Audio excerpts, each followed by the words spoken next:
Hello, everybody. Welcome to the ListenABLE podcast. Welcome back to the studio, all three of us today, as we get ready to look and talk to the lived experience of a Paralympic superstar. Got to say, though, it might be looking a bit different. New studio for Big Gussie. Thank you, mate. Session in progress. If anyone needs anything on their podcast done, production-wise, looks very good. Thank you, mate. Well, I haven't seen the actual footage yet. I might look ugly because the lights are actually proper. Well, I've put you in what I would say the sexy seat. The softest seat. Yeah, you get the nice sheer behind you, a little bit of plant action. Normally Gorgeous. we should give that to our guest, but luckily our guest is a specimen, so he doesn't need it. Well, I mean, when you're a 10, you don't need to become an 11. Exactly right. We love it when somebody comes in a theme of how people might know them, and the table in front of us adorned with multiple bronze, silver and gold medals across many Paralympic journeys. Let's let our next superstar guest introduce himself. G'day, my name's Rowan Crothers. I'm a 3-time Paralympian, 6-time medalist. 2 of them are gold. We'll work on that one come LA and then maybe Brizzy as well. But I'm a swimmer. I'm a man with cerebral palsy, and I just love swimming and love having a chat. So thanks for having me on to have a chat, boys. We don't have a pool, but we can handle half of that. I love a man who understands media. He has just barreled the camera. Straight down the camera. He has just found his camera and delivered who he was. I'm surprised you didn't wink. That is going to get clipped up on our socials because that was perfect. He's just done the full, didn't even look at us once. No, perfect. Well, mate, so good to have you here. Before we get into your career, you're dressed very sharply. Can you explain what you're wearing to people who can't obviously see it as it's an audio medium? So I am wearing the Australian team bomber jacket from the Paris Games. It's like a deep green colour, and it's got the Australian coat of arms and says Paralympics 2024.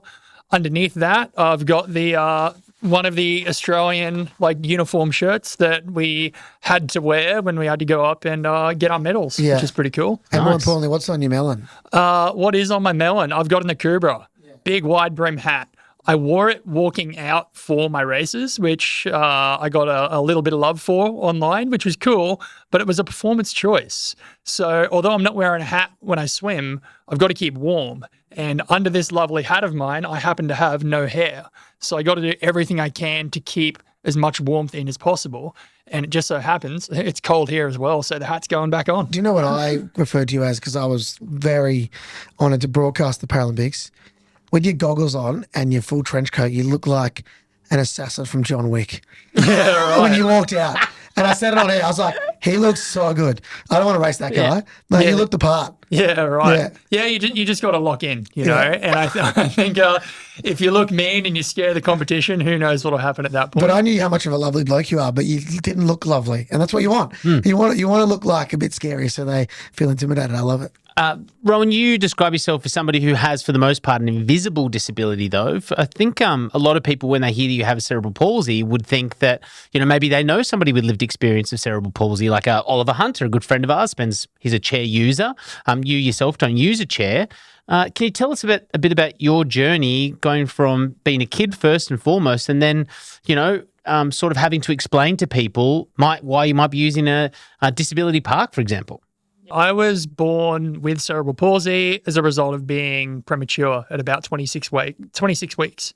And a lot of my early development, I spent so much time around doctors and specialists and people that were telling me and telling mum and dad that I was never going to be fully independent. I was never going to be able to walk and talk and feed myself. We had a lot of tests and things coming through that said I was within the bottom 1% of the population for physical ability, cognitive ability, and otherwise. And I was so fortunate to have an incredibly supportive family that saw those outcomes from those specialists and said, no, screw you guys. Instead of just looking at what we were being delivered, which is always the worst case scenario, why not push Rowan to see how much more able he can be or how much more integrated in community he can be? And through a lot of very intensive, effectively 24/7 therapy, mum had to quit her job and work as a full-time carer to make sure that I could get all the support that I'd needed on top of raising my brother and my sister. It had this incredible outcome where regardless of sport, I was able to attend a more inclusive school environment and to be able to start trying to be like one of the other kids. There was a lot of struggles with that though, because my disability is there, I do have a lot of issues with coordination, fine motor skills, particularly in my legs. And when you're dealing with a lot of other kids that don't have that understanding of disability, they see someone that's clumsy. I think some kids understand that it's, if it's a person that is a wheelchair user, that it might be taboo or it might not be great to call them all kinds of hideous, disgusting names. But if they just see someone that walks funny, that looks like them, they don't see disability, they just see funny, I guess. Yeah, it's a tough one it's a physical disability, but an invisible physical disability, which can be hard. Mate, you're 25, you're born 25 weeks, so very premature. You're a monster like these days. How tall are you now? Yeah, I'm 6'5", so I'm 196 centimeters tall, and my wingspan is about 204. Yeah, so when you're born prem, obviously you're very small.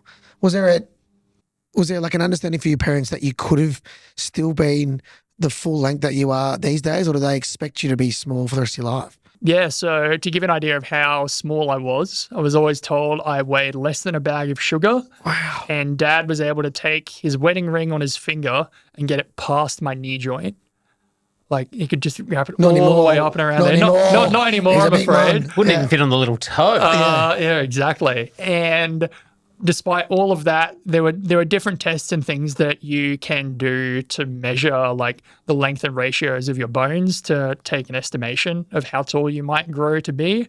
And I think I was actually estimated at being like 6'10" or 6'11" or normally something like same that. length as your arm span. Yeah. So my arm span's 6'4".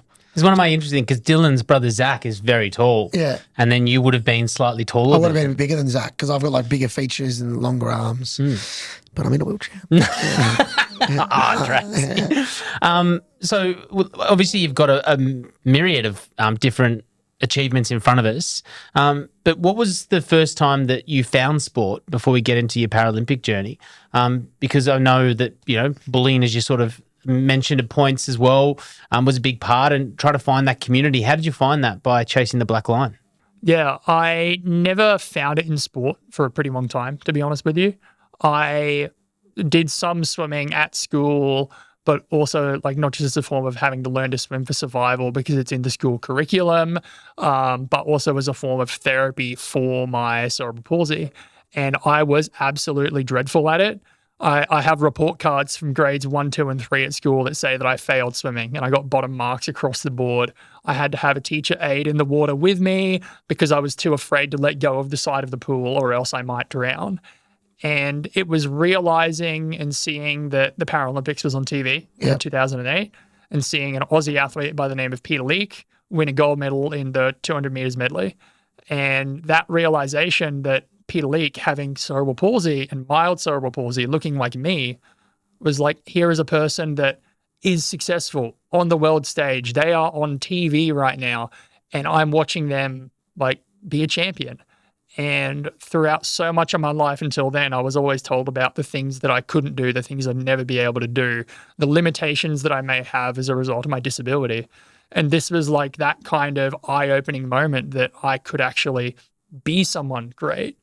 Unfortunately, despite having that awareness that I could really achieve here, there was still so many hurdles to overcome around trying to find an accessible and an inclusive training environment for me to learn to swim properly. I have a lot of good upper body strength. Most of my disability is around coordination and particularly within my legs. I was 10, 11 years old and I'm stuck in the learn to swim classes with the 5 and 6 year olds because although I've learned how to use my arms and my upper body, I can't kick properly. And because my legs don't look like the able-bodied kids, I'm stuck with the guys that are half my age until I can look like the kids that are my age. Funnily enough, my kick's about as good now as it was back then. So if you ask those guys, I should still be in learn to swim, I think. I remember I used to be a swimmer. I used to remember that as well because I was a good swimmer, but I was like a S5, so no legs, no trunk. And I was with because I couldn't kick, I wasn't with people my age because they'd blast me. So you're with super young kids. And I was like, well, this sucks. You know what I mean? Because not as fun because you don't have the communication or like bonding or whatever it is. Still got the under 12 S5 50-meter butterfly Australian record. Oh, wow. I haven't told you that before, have I? River. No, I had no idea. It was me just trying not to drown, basically. I think you just probably floated- beat my 50 fly. I just floated to the end. Yeah, exactly. Yeah, that was me. For me. You were, I was 11 doing butterfly with no legs. Eric the Seal No, style. literally. No, Eric the eel. Eric Not the eel. not the seal. Eric the seal. Eric the Seal. So who was the first person that entered your world, Rowan, that was outside of your family and, you know, family friends group that really fit your trust circle and sort of made you realize that you had strength in social circumstances and that you didn't have to be sort of labeled by people who weren't as inclusive as that person? Who was that person? And for somebody listening, what was it that made you find that safety within that conversation and that friendship?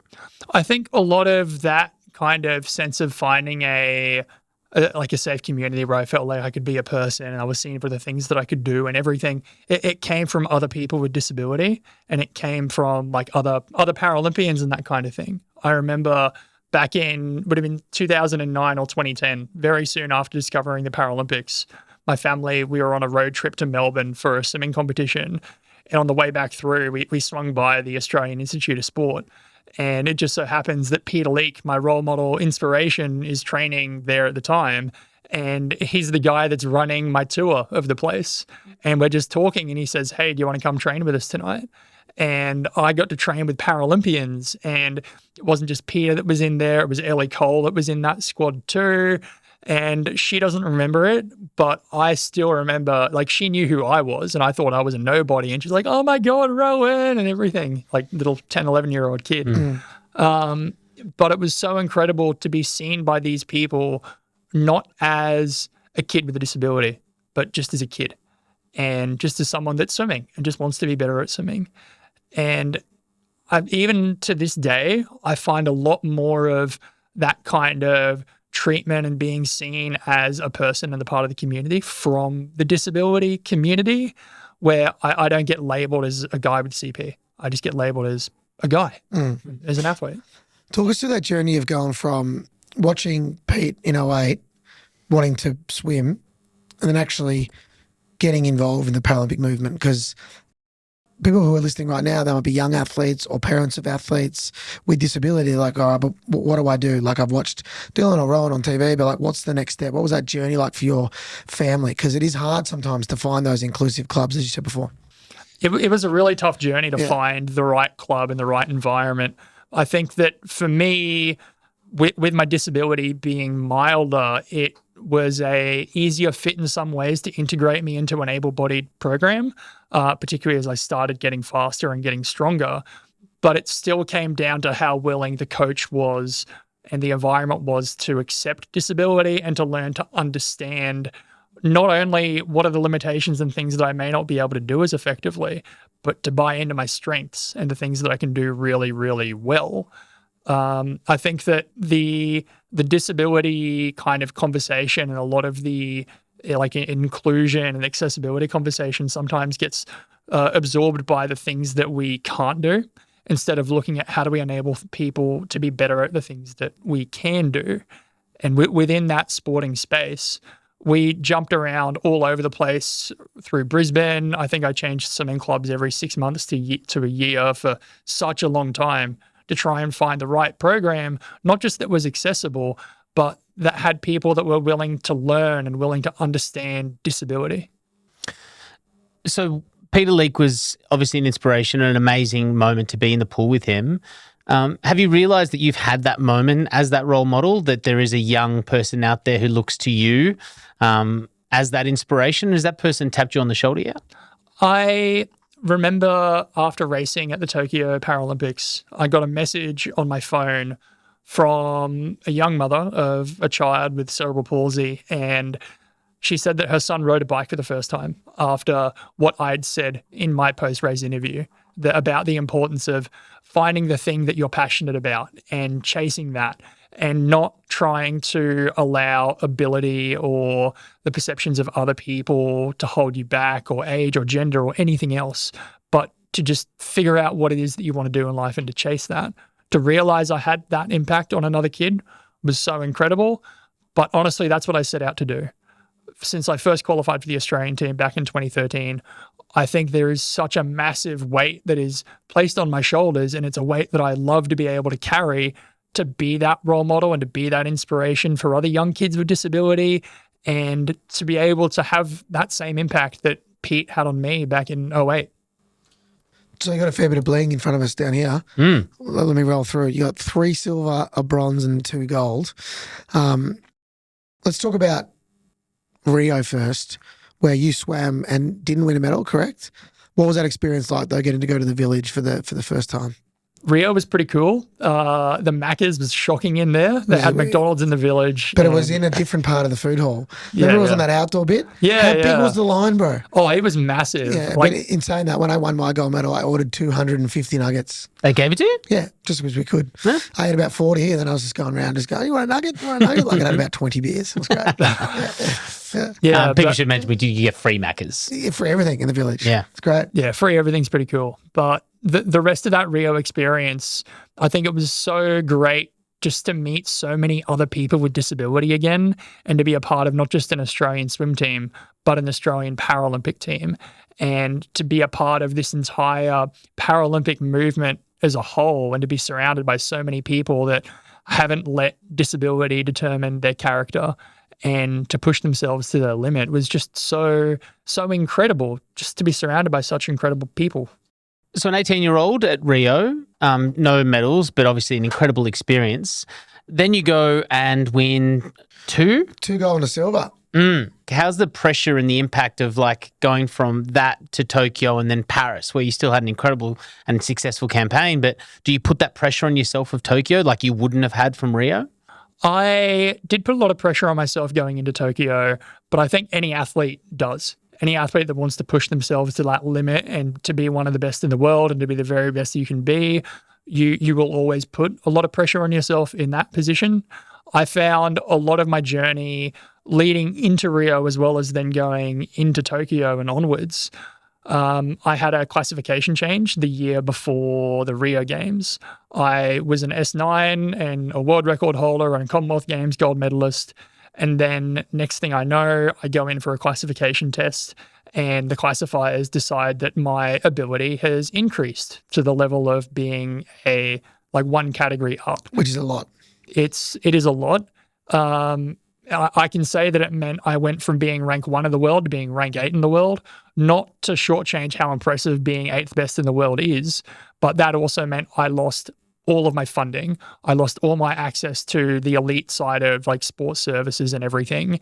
And I had to grind so hard to get back up to that same level. But I also had a massive mindset change as a part of that. A lot of the time as an S9, I was focusing more on just trying to beat other people. And I think when you focus so hard on trying to beat other people, you're not really thinking about what you're doing yourself. You're thinking about what other guys are doing. So instead of doing that, focusing on just trying to be the best athlete that I can be, I focused so much more on what I was actually doing and on trying to be excellent for myself instead of trying to be excellent to beat the next bloke. Yeah. What was it like to win a bloody gold medal? I remember I was watching it IRL. I was there. You went off afterwards. But what was it like getting that, your dreams come true? It was incredible. I think that it definitely was just such an emotional moment, but I didn't cry. Well, no one was there. That was the only problem for us. Like, it was different because Tokyo was empty stadiums. But I feel like it definitely did feel emotional, and not having as massive of a stadium as like we had in Paris, for example, was one factor. But the thing is, when I got that message from that mother and like a child, I did cry after reading that. Beautiful. And I've found that the things that make the position that I'm in as an athlete such a monumental and incredible thing, like I can be successful, I can win medals, but that doesn't mean anywhere near as much to me as the impact that I can have. My real motivation isn't just to be a successful athlete, but it's to use the successes I may have within sport as fuel to be an even better and a greater inspiration, and to increase the loudness of my voice to be able to have a larger impact. Mate, that stadium in Paris, that was one of the best sporting stadiums I've ever been in for the swimming. What was it called again? What was it called? The La Défense. La Défense. I said it a million times on TV. How loud was it in there, bro? It was unbelievable. It was amazing, and I think because it was packed with was it 18 or 20,000 seats or something? 20,000. But every day swimming, Paralympic swimming, At Paris. sold out. Paris, La Défense Arena. Yeah. It was bigger than Rod Laver. It was so loud, man. It was crazy. I had friends in Europe that wanted to get tickets and couldn't get tickets because it was just that packed. But I think the audience and how loud everyone was cheering for, not just French guys cheering for Frenchies, but they were cheering for everyone from every country. And the fact it's an indoor stadium as well means the sound's got nowhere to go but back down at the pool. So, we pretty much had to wear earplugs for our own hearing protection almost. It was just so that loud. And I think nuts. the cool thing about the Paris Games, the Olympic Games is, now that I've done it, because I've never been before, obviously, it's just a massive beast of a thing. But a lot of the tickets are corporate tickets and people can't afford them. Like, for example, I watched LeBron James play Team USA in the quarterfinal of the basketball, and I look up and there's 200 free seats because the brands would have been given tickets to buy them. They're €2,500, and they didn't come because they've probably got some corporate thing. The Paralympics is like the people's games because the French, for example, the Parisians could afford to go. Mate, you couldn't get a ticket, could you? How cool is it? It was amazing, and I think there's a lot that's within that where I feel Paralympics is so heavily invested and involved in that community side of things. I think what makes the Paralympics so incredible and so relatable to so many people is that kind of connection to community and to reality that exists underneath it. I'm very heavily biased because I'm a Paralympian, you're a Paralympian. We're not Olympians, but I think that being inside of this movement is just incredible. Yeah. How much has it grown for you? Like, you started learning about it in 2008, made the team a few years later, 16 was your first games. How do you see that growth and what does it mean to you off the back of Paris? I think the growth has been so incredible to see, and to be able to watch Paralympic sport shift from being an entertainment piece just to a goodwill kind of thing, and hey, look at the disabled guys having a bit of fun. It's becoming seen as more of an elite sporting spectacle, which is just so incredible. But I do think there is a lot of room to grow, and we've got a long way to go in that respect.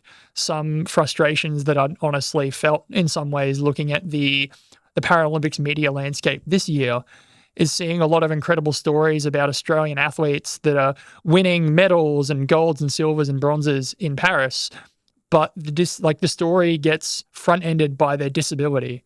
And I feel like that's not what makes us special as Paralympians. The thing that is incredible is the ability that we've been able to achieve and the fact that we're winning gold medals and breaking records, not that we have a sob story. So what do the medals mean to you? Because obviously we've heard you speak about how much sport and the Paralympics means to you.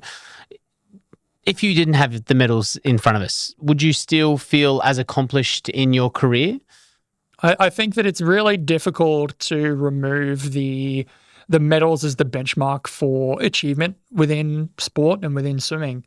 I am so proud of all of these achievements, not just for myself, but for the fact that it shows that being a part of a elite training environment where I'm treated as an elite athlete, surrounded by elite coaches and sports scientists and specialists that want to get the very best out of me for what I can do, it's incredible, and it's a testament to them.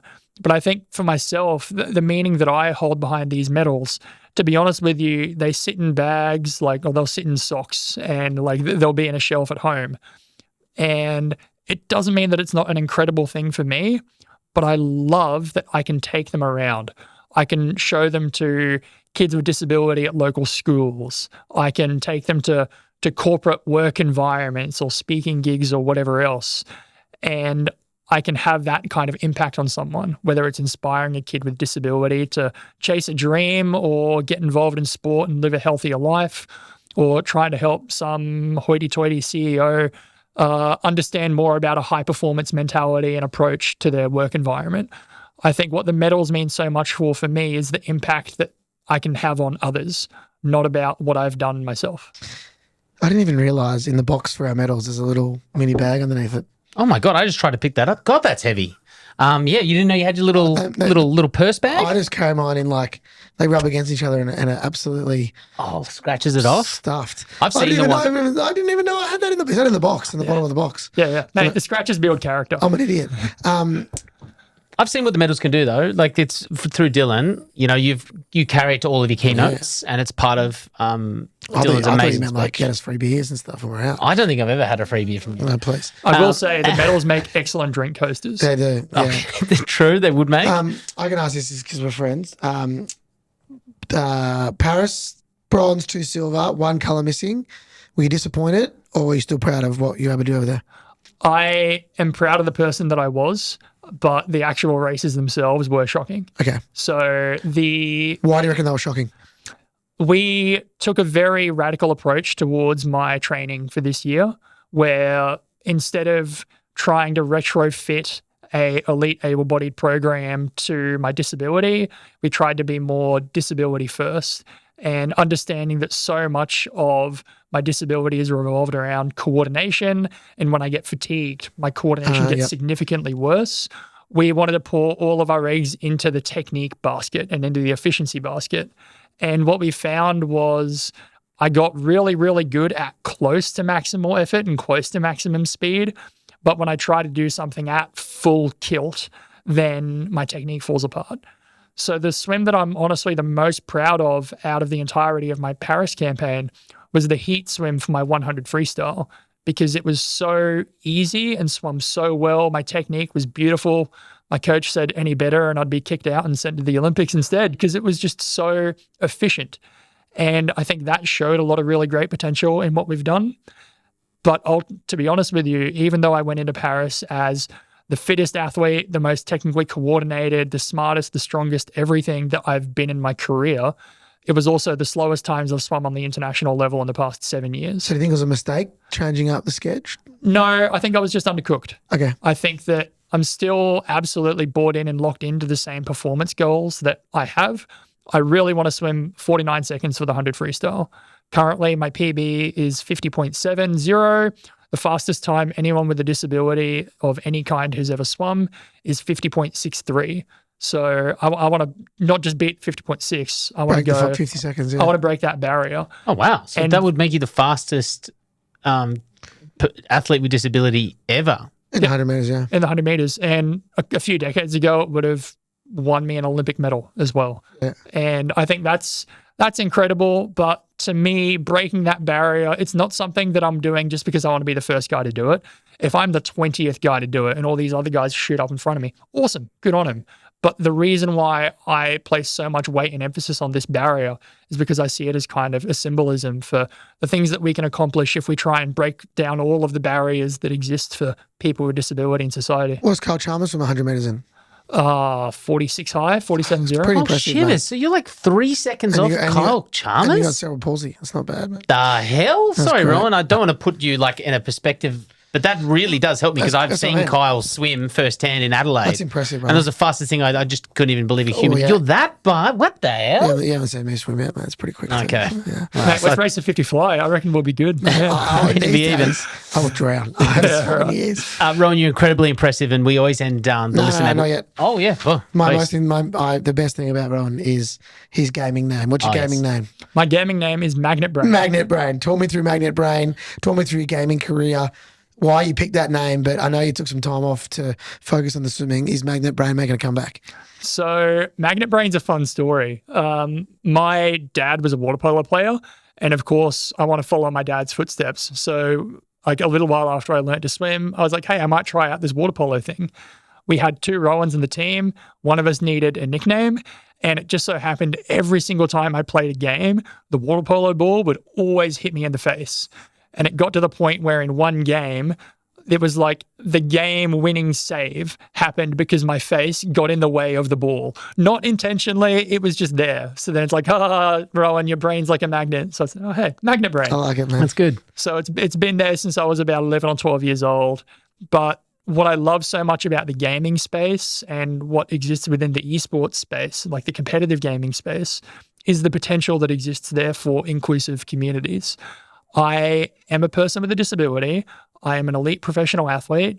I can be as good at swimming as I possibly can, but realistically, I will most likely, if not absolutely never, swim as fast as a Kyle Chalmers or hit that 46, 45, whatever second I limit. won't beat Roger Federer at tennis. But in gaming, there's this potential there with things like assistive technology that I can not just compete at an elite level, but I can be a part of a team with able-bodied athletes, and we can be at that same level together. And I can just be seen as a username in the game and the alias and looked at for the incredible skills that I have, not to be judged or discriminated or ostracized because of disability or having the word like Paralympic in front of my name or whatever else. What game are you rolling? So I played competitive Counter-Strike and Valorant at the highest domestic professional level and absolutely loved them. I was actually forced to stop a little while after like 2022 World Championships. I got a really nasty nerve injury. I got COVID. From gaming? Not from gaming. Oh, that would be so funny. That would have been hilarious. Happens, by the way. Everyone thought it was from gaming, but I had COVID, and it just so happened after my recovery to COVID, I tried gaming, and it's like, oh, my elbow's got these bad pins and needles. And my coach was like, oh, you'll be fine. Just see the physio and then keep swimming. And then next thing I know, a week and a half later, I tried to go for ice cream. I can't even bend my arm because that nerve is just so inflamed. Yeah. The reason I bring up the gaming is Angus O'Loughlin thinks he is one of Australia's best gamers. His handle on his gaming profile is one of Australia's best gamers. It did say that. It did say that. What game are you rolling? I did Warzone. Back in the day, a bit of a dance. And then he would stream and like try and be like Ninja and get cash. Yeah, right. I did have a couple of sponsors. Yes, Pizza Hut did sponsor a stream. I did see your streams as well. You were sponsored. Pizza Hut, yeah, right. I did see that. And I will point out, just for the people out there who do love to game, Dylan did laugh off the fact that there are injuries within gaming, and that is a real thing. If you think about your hand on a mouse for particular, like that for 6-7 hours, and I'm making sort of a claw, initiating that there's a mouse underneath, and then moving around rapidly, a lot of nerve and tendon damage. So shout out to those who are injured because of wonderful games online. True. Rowan, we get to the ball of uncomfortable. It's our last question. It's sent in by somebody who knows that you're coming on the podcast, and I know why Dylan did ask that gaming question. Shout out to you, my man. That is a well-prepared podcast host. This one comes in from... do you want me to do it? Yeah. All right. This is from Steve from Facebook. With the new world of the metaverse, how do you feel about people with disabilities being able to hide or choose not to disclose their disability online by changing their avatar? I think that people should be able to represent themselves or choose to represent themselves the way that they see fit. I am proud of the fact that I have a disability, and some people really struggle with that part of their identity. But regardless of how you look or how you may perceive yourself, I think that we all deserve the opportunities to be involved in a community. I think that unfortunately, regardless of this incredible potential for technology, what I have seen within the gaming and the esports world as well is a lot of disgusting behavior towards people with disability. I have a reputation in the esports space, not just for being really good, but everyone knows I'm a Paralympian and a gold medalist and a guy with a disability. So a lot of other people that will hide behind their own aliases will say, oh, I can't beat this guy on the server, so I'm going to beat him by abusing the hell out of him and calling him all these disgusting names. So I think I can absolutely understand if a person with a disability chooses to hide that part of their identity in an online environment. But I dream of the world where we don't have to, and we can just be the person that we are, and we can all appreciate who we are for what we can do. You're so right, mate. No one has to disclose their disability to anybody. Like, there's no pressure if you're listening to this. But secondly, can I also say, how cool is it that you can have an avatar that is disabled as well? Like back in the day, if you're making any kind of character online in any game, it's always an able-bodied version. So the fact that there's even a choice now where your avatar could have disability is pretty cool as well. But you're right about the online.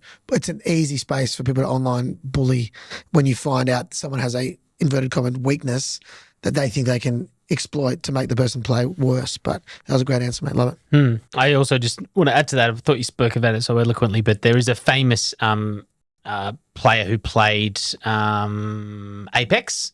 and he was amazing at his at the game, and everyone's like, who is this guy? And then he started streaming, he had disability, and he stopped playing the game after 2 weeks because of the abuse that he got. So I can totally understand your answer, which I loved, and that question coming in from Steve on Facebook. Thank you. So who's going to win online? You versus Rowan? I wouldn't do very well at Counter-Strike. I did play that as a younger person, but and Valorant was the other one, was it? Yeah, I haven't Valorant's played the that. other. What's that? What's Valorant? It's kind of a clone of Counter-Strike in ways. So it's 2 teams of 5 versus 5. You have an attacking and a defending team. Each round lasts about 2 minutes, and there's like 25 rounds or something. It's whoever wins like more than half gets over. You have to either attack a site or defend it. And once you die in a round, you're out for the whole thing. I shout out to my old doubles partner, Heath Davidson, big Fortnite man. And when we were in the COVID lockdown doing hotel quarantine together, played some Fortnite, came and you know there's like top 100. Did you get a Battle Royale win? Mate, came third in my first one. Guess how I did it? Just hid under a tree. But still, Yeah, came nice. third, baby. Heath was so pissed off. Claim that. Rowan Crothers, thank you so much for coming on ListenABLE. It's been a long time coming. I look back at one of our DMs. It's a couple of years in the making. So we appreciate you coming down from Brisbane, facing the What are you cold. doing tonight? Tell listeners what you're doing tonight. I'm getting around some K barbecue and then possibly on the beers. Then he's getting on the beers. So you came down for that. We just happened to fit in as well. So Love we it. love that. We appreciate See you, mate. it. Love you. Rowan, Well done. thank you, mate. Easy. Thanks, gentlemen.